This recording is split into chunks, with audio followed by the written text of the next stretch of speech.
So every day in this country, people wake up, go into jobs they hate, catching public transport, and it's because we have been taught from day dot that we should learn to be efficient salesmen of time. We're told the better the grades we get, the more people will pay for our time. And we're like a goldfish in a bottle, you know, we've forgotten that we're in the water.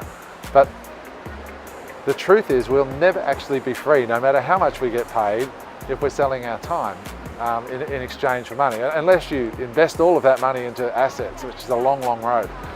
So I think for a lot of people, what they should realize is that if you've ever sold a push bike on the internet, or you've ever sold a car, then you already know how to sell a physical product that gets sold without your conscious attention. It's a very, very subtle thing that we've all done, but we didn't realize the power of what we'd done because we did it out of a necessity to move a good instead of a necessity to get our life back.